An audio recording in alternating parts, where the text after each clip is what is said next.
Ten Hag's high standards, high demands and winning mentality has had a very positive effect on the Manchester United squad, with players talking about the winning mentality and how it's rubbed off on them, and how Ten Hag's reaction to the 4-0 Brentford loss has made them a better team.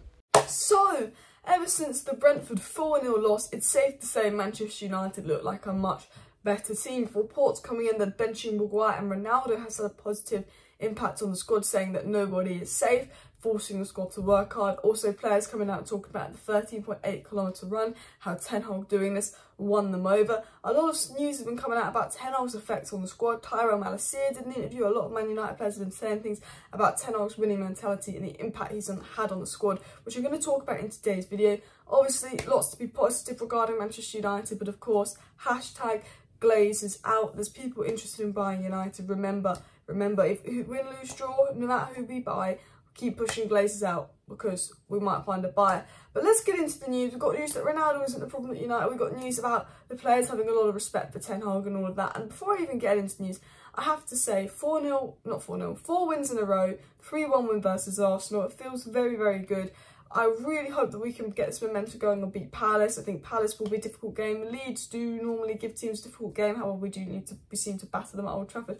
I really hope we can keep that momentum going, get a win over Palace, get a win over Leeds, and really build something, because I'm starting to feel like I can trust the Manchester United players again. The way their body language is, the way they're so together off the pitch, the way they're running around and fighting for each other, the way they're posting about each other on Instagram with love. You know, the Antony celebration, Martinez and Antony at the end of the Antony celebration, like, we've made it. How happy they were to win, the passion in the players. I'm seeing a players of fighting spirits. I'm seeing these warrior-like mentalities on the pitch, and I'm feeling like, oh, these players are going to give their all. I can maybe trust these players. You know, they've already ran more distance than they did against Brentford, against Arsenal and Liverpool. Ten Hag is clearly having an impact on them. You know, this mentality of Ten Hag is clearly rubbing off on the players. I mean, you know that Ten Hag always talks about winning. Ten Hag's got this massive winning mentality. What I like about Erik Ten Hag is he demands the best. A win simply isn't good enough for Erik Ten Hag. After the Arsenal match, in his post-match interview, he said this: "We're happy and satisfied with the win, but there's still room for improvement." Yeah, I'm happy with the win, but there's still room for improvement. And he's right. There was a point where Arsenal were going into the game, made it 1-1. You know, obviously Ten Hag subs kind of changed the game and played off for us, and Arteta going and playing a high line against Rashford and Bruno. What is Arteta doing?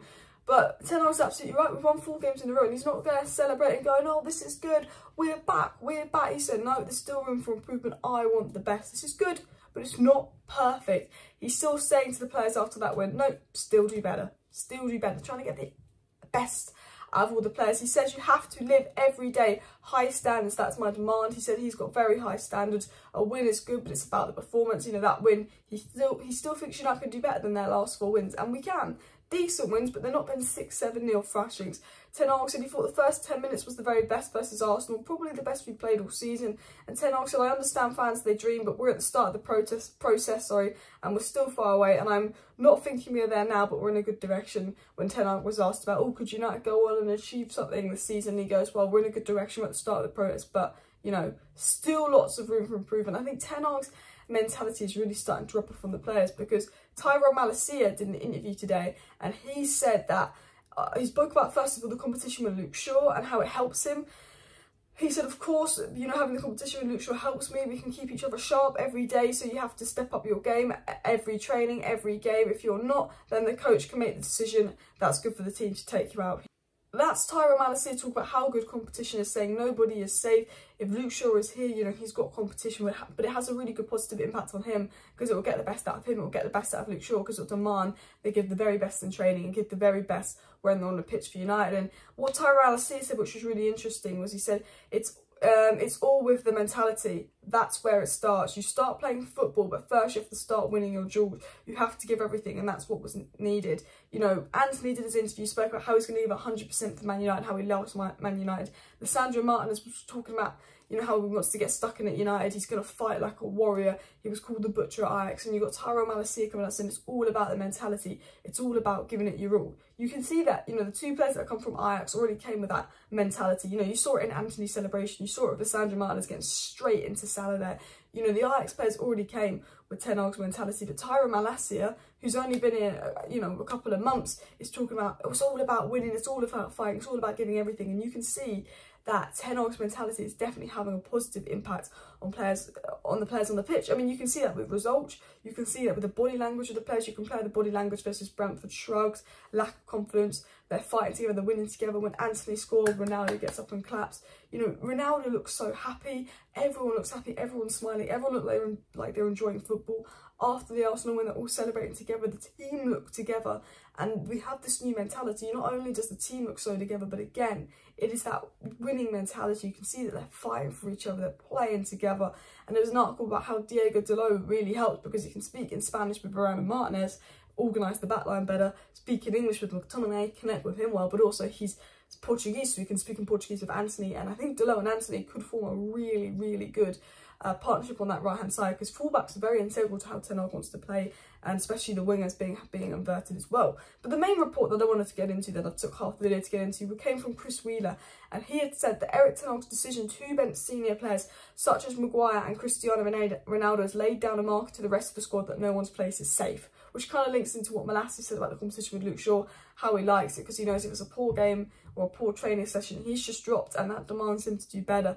And they're saying that, you know, dropping Maguire, dropping Ronaldo, who are the two biggest influences in the dressing room, with captain and the best player potentially of all time, they're the two biggest influences in the dressing room. The fact that they're dropped and they've got to fight to their place sends a message to everyone else, like these are the biggest guys in the dressing room. Ronaldo's won it all, but at the end of the day, if you're playing and you're performing well on that pitch, you're going to play. And under Ole, under Rangnick, it was favourites FC. Certain players who just would never get a chance, and certain players would always play even if they were crap. And that demands the best out of every player, because even if there's not competition in your spot really, you know that every place has a little bit of competition. You know, you think Maguire was undroppable, you think Ronaldo was undroppable last season, but Ten Hag is saying the message to the players of, no, you are droppable if you're poor. Just because Ole didn't drop you, just because Rangnick didn't drop you, didn't mean I'm not going to drop you. Ten Hag stopped McFred. He just plays one of McFred. He's not played McFred since the first game of the season. Maguire can't get back in the squad.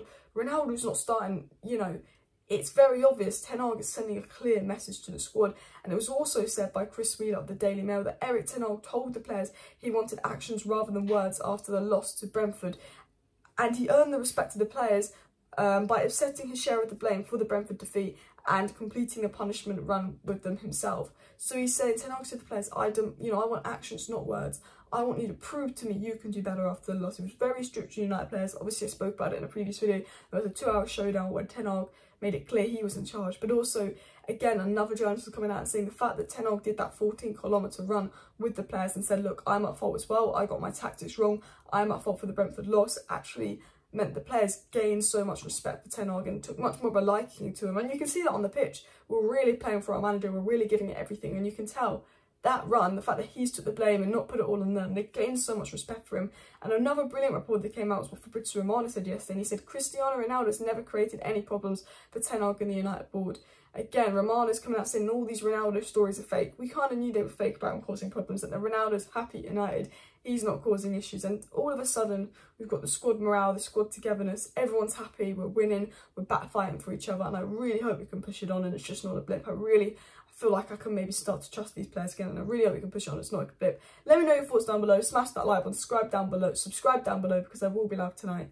Thanks for watching, see you next time, bye.